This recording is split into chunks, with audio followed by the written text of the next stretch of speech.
After Path of Exile and Path of Exile 2, I do enjoy myself some simple ARPG every now and then, so I decided to jump back into Diablo 4, Season 14, Zero to Hero, even in SSF, which was added this season. It's about the only thing they added, it seems. I create Thyworm, decide to follow a build guide from Raxx, and it is off to the races. I start in normal as well. First, I'm making a round trip to unlock several things, the Horadric Cube, Tyrael's War Plan, and I'm also picking up mercenaries in the Den, Sobu and Altkin for now. Here's the new season mechanic. There's a new cult in town, of course, the Ulo Sar, and a new NPC to send you on your way, Danica. As per usual, she's well voice acted, but has no substance. I move into a Helltide and use my basic skills to get a few early levels, and by killing these enemies I also gain the season mechanic's reputation and thus levels. Glints of hope, also as per usual. The mechanic itself are these blue circles which open once you kill the guys guarding it. The blue circles then spawn a bunch of tears in them which you need to close, and while you're doing that, monsters spawn from the tears. The more tears you close, the longer the blue circle stays open. Combine this with Helltide, which by itself generates loads of monsters, and you're looking at me being level 7 fighting the inbound apocalypse. This is pretty fun from the get-go. I also noticed that SSF doesn't mean that I'm not part of the shared world. I can just not group up, and as you might have expected by either watching the channel or looking at the screen, I am playing a necromancer. Once a blue circle closes entirely, a realm walker appears at the end. Killing the realm walker opens another portal which I will get into. First, some loot after this massive fight. Blue and yellow gear, that's pretty good. I get my golem, a seal, 2 charms and a bunch of season mechanic rewards from gaining ranks. I'm playing for 20 minutes and I'm level 14. And I guess that is even considered slow. I set up a basic loot filter and open the seasonal quest menu and start to get to work to unlock several challenges, for example by tempering an item. I multiply my golem by 3, keep running around and closing tears, which is, despite its simplicity, quite an enjoyable mechanic. Especially when combined with Helltide, it's just having a good time. I already have my ultimate too, the Army of the Dead, fitting, and I'm level 24. I complete my Necromancer quest, slay the Blood Maiden, granting me Whisper points, complete my first Kurast Undercity run at level 31, claim several free MTX from favor tokens, drop my first set charm, and complete the first capstone dungeon, Vault of the Crucible, unlocking access to season rank 2. I drop my first unique, which isn't good for the build, but an upgrade regardless. Participate in more seasonal tear closing, reach level 53 while doing so, claim a bunch of rewards once more and gain again a bunch of levels, and I am asked to kill a massive realm walker for the season questline. After doing that, a portal spawns from his horns, which is a mini tear in itself, in which you can again kill monsters to expand this small circle, and then the rewards from doing this are basically non-existent. Also in endgame, this seems like a pointless thing to do. I've never gotten anything decent from this. Danica tells me something about passing between realms, but it is not a great narrative. I find these seasonal quest lines, compared to the main story, incredibly dull. It is hard to imagine it's the same people that are writing this, and thinking about it a little bit longer, I can't imagine that is actually the case. I started doing war plans and get a bloodless scream. This is a build enabling weapon for me actually, but not yet. I need a few more uniques before I can swap, so it is more war plans. I craft my first aspect for another challenge completion, and after claiming another Whisper's cache, I reach max level and Paragon 1. I'm cranking up the difficulty to Penitent, temper all my jewelry with minion damage, add a useless affix to these boots, and embark on a quest to complete another capstone. This one provides access to season rank 3. I one-shot the bosses, claim the rewards, and spend the smoldering ashes. I get a legendary seal, allowing me to equip 5 charms, liberate a stronghold, liberate another stronghold, and liberate another stronghold to complete another seasonal challenge. I am Paragon 50 at this point, following the early endgame build from Raxx. I move on to Torment 1, which triggers the final part of the seasonal questline, access to a new boss. And this is how that roughly looks in Torment 1 on this build. It's a cool boss. This was just a quest version though, to be fair. Here you see the same version in Torment 1 again, but it's not a quest version, which takes significantly longer. I get my first early game set bonus, a bit of armor and resists, and another triple bonus from the practiced technique set, just until I get my 5-way set. I complete all Season Rank 2 challenges and conquer the Enclave of Darkness capstone dungeon to access Season Rank 4. This also rewards me with a mythic unique, which got changed, dispatched, nerfed I think. But that doesn't impact me, it seems, because I'm getting very lucky a perfectly rolled Bloodless Scream. Again, my build enabling weapon, and it's mythic too. I temper crit chance on there, also a perfect roll because I'm just perfect it seems, and I improve the quality as much as possible, but I'm out of materials. My next upgrade is an Omen of Pain, which automatically curses enemies around me. Later on I get another unique to curse enemies. Affixes and rolls aren't great, but it is good quality of life. I temper summon damage, add movement speed to the ancestral rare, not a great item but it is an upgrade, and decide to take on a world boss, also for a challenge. It is a good bit of loot. I reach Paragon 90 and it is back to doing the seasonal mechanic, closing tears, and this footage is from Torment 3. I am steadily progressing, which I feel Diablo 4 does an excellent job at.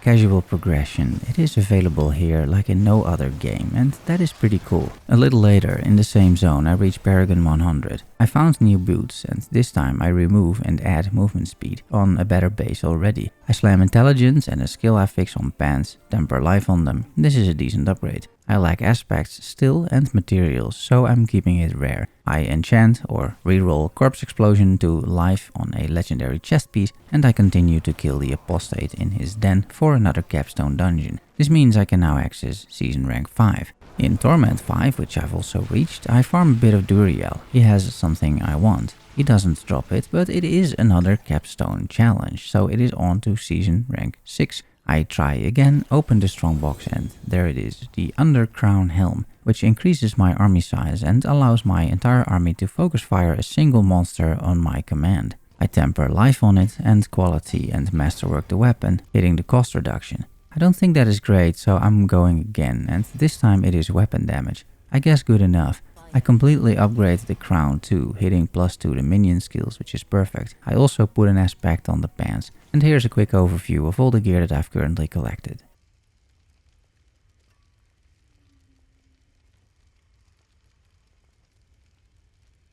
I found enough Black Shroud charms for the set. I just need to reroll a few, which is easy with the cube. It is too easy, honestly. But fine, here it is, the full set. It's time to socket my gear and get some runes, so first some sockets. I'm getting crit chance and the Bulwark Druid ability from runes, intelligence from topaz, and shadow damage from amethysts. I complete the Glints of Hope, get another mythic strongbox. This stuff is pretty rewarding, and I loot the spark from the box. Time for an escalating sigil, some of my favorite content. It's part of war tables too, although you have to activate your own. This escalates completely out of hand into the paws of Astaroth, who also has something that I need. Not this time, however. I do find an Omen of Pain upgrade with crit chance. I temper summon damage, enchant the hemorrhage into +1 mage, pretty good. I take on another Corrupted Reaper in Torment 6 at this point, which completes another challenge, and ultimately another season rank. I found a seal with +1 charm, that means that I can now slot in 6 of those. I also found a unique charm, which is a challenge completion and may be okay for the build. I completely demolished the Beast in Ice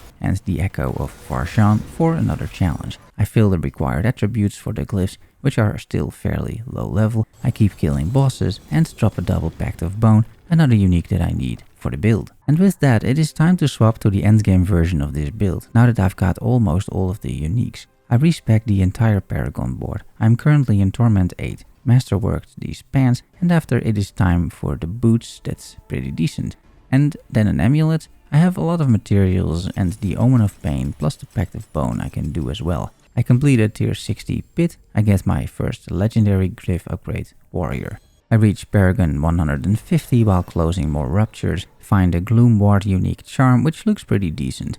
All stats, that's nice too for an affix, to get bonuses from the Paragon board.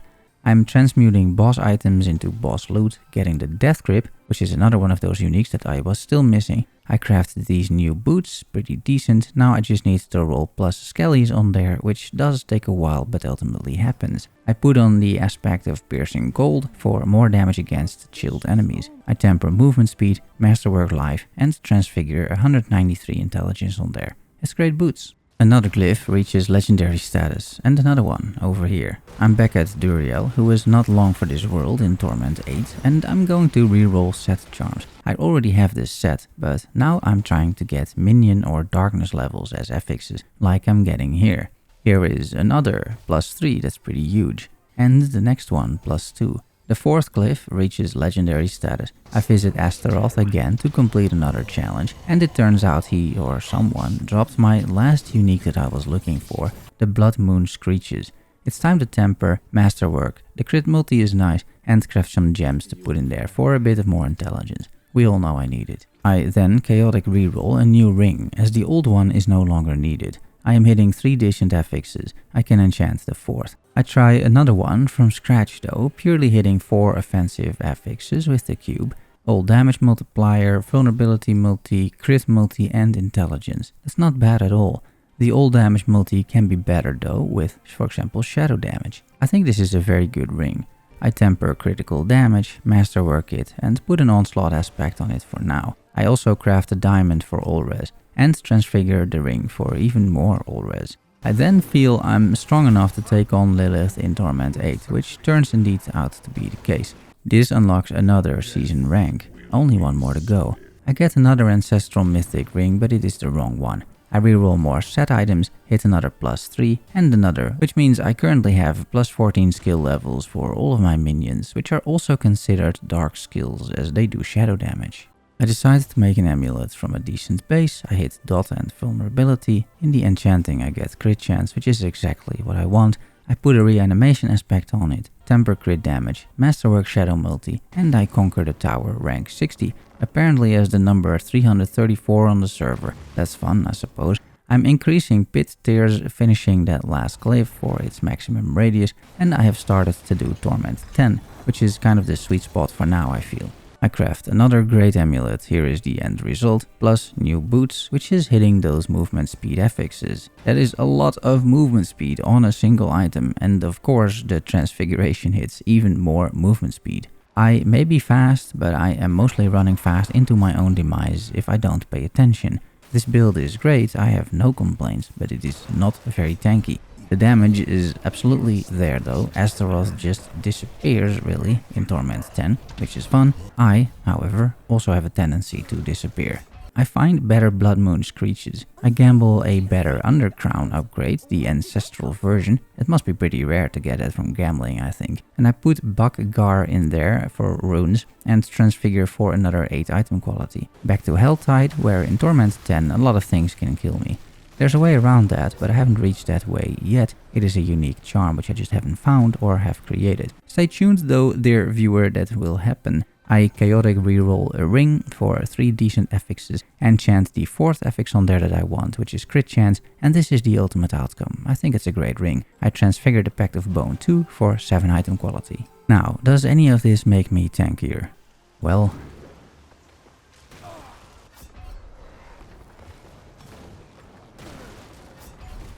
but I do tons of damage, and after killing the guy, he drops a mythic seal.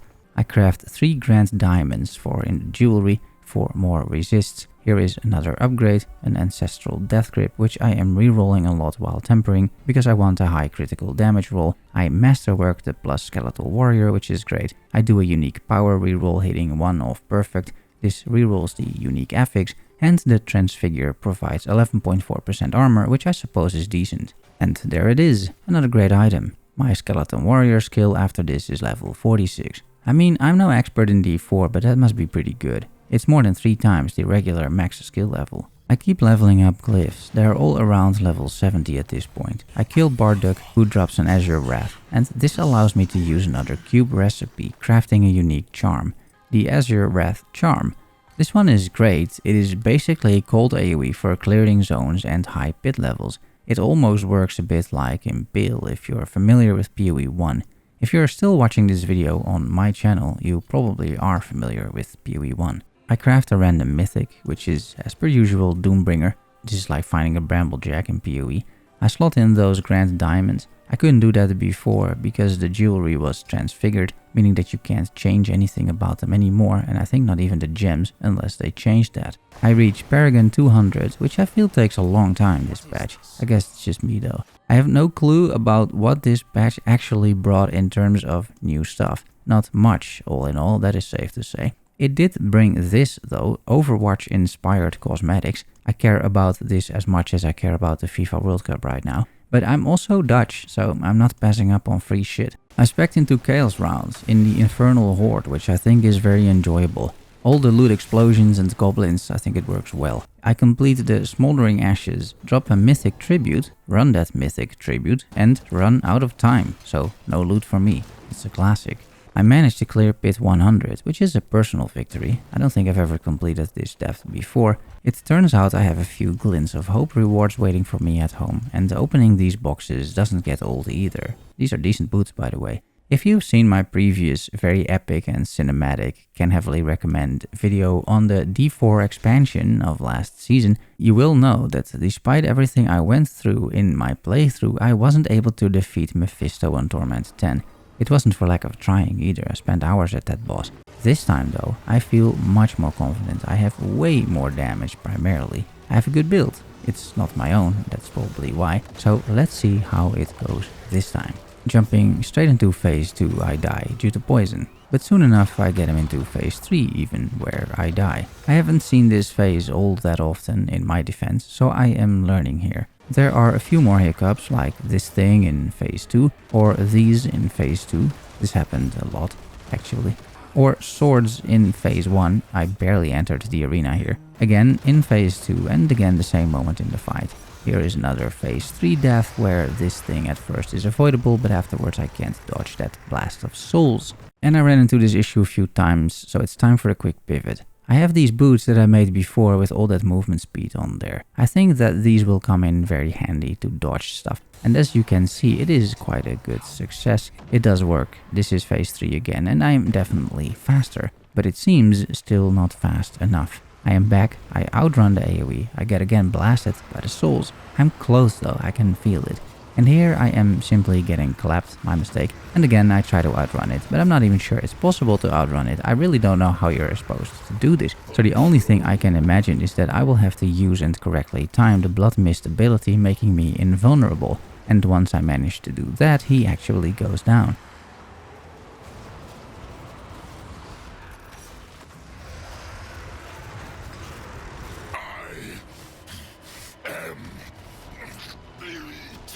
It's a big achievement, at least for me. I can claim the Season Rank 8 rewards and unlock the final level. I get a mythic Deathless Visage for my efforts, and I craft another Doombringer of course. And a Grandfather. That's a nice item, but not for me. After this, there is not much more to cover. There are a few notable finds, such as this mythic Howl from Below from a war table. I found this Enduring Faith, which is basically a Defiance of Destiny from PoE 1, and it makes you incredibly tanky. After equipping this thing, I've barely died. Besides that though, while there is a whole season rank still to get achievements for, and ultimately claim the rank 9 rewards, all of those are incredibly grindy and would require me to play the build for probably another 10 hours or so, at least, to get it. And without a tangible goal such as a pinnacle boss, I am not motivated to do this. I don't really consider these challenges tangible goals. So while you're watching some B-roll footage, I made it to around Paragon 225 in the end, cleared Pit 120, which for me is really good, and maybe in general it's decent, I simply don't know.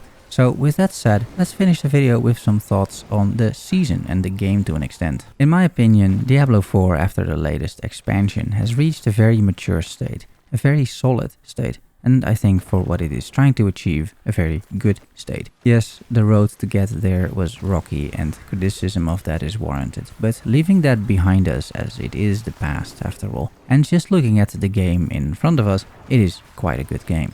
It may not be the game for you, that is fair, but to say D4 is bad, that is just disingenuous at this point. We're not loading everyone's stash tab anymore in town, and encountering bugs is rare. It may not have fleshed out certain aspects that you appreciate in ARPGs, such as build diversity, but I think it makes up for that in other areas, such as ambience, combat feel, story, and visual and sound effects. More so, it is the perfect game if you just want to blast for a few hours and feel some progress. You will always gain a few Paragon points or find an item which you can craft. You will always be a little bit stronger after a playing session, and that is just not the case in Path of Exile. And at times, that is also how I started this video. I really enjoy that. Just sitting down after a day of work, booting up the Necromancer, do some Nightmare dungeons or a war table or two, spend some Paragon points, craft an item and call it a night. And since last expansion, that has been a blast for me really. And even before the last expansion, I played like this and typically had a good time. This season, compared to last expansion, doesn't bring much new stuff. I played the last expansion quite a bit, and I have seen very few changes this time. The new season mechanic is there, they added an SSF mode, and there is a new seasonal boss. And as far as I can tell, without looking at any patch notes or campfires, which I didn't do, that is it. I'm sure there's a little bit more, but there's really not noticeably much more than that. On the one hand, that is not great, of course. You would hope, but you would not expect at this point, you would think, that Blizzard would cook a bit more. But seasons have been very underwhelming since the start of D4, and they only seem to put real effort into the expansions, as that is what is generating them the cash. I see a season as just a reset and an opportunity to do a single playthrough, take it from zero to hero, enjoy that progression and everything the game has to offer, despite its simplicity, and then at the end of it, around Paragon 225 in my case, I just call it a day.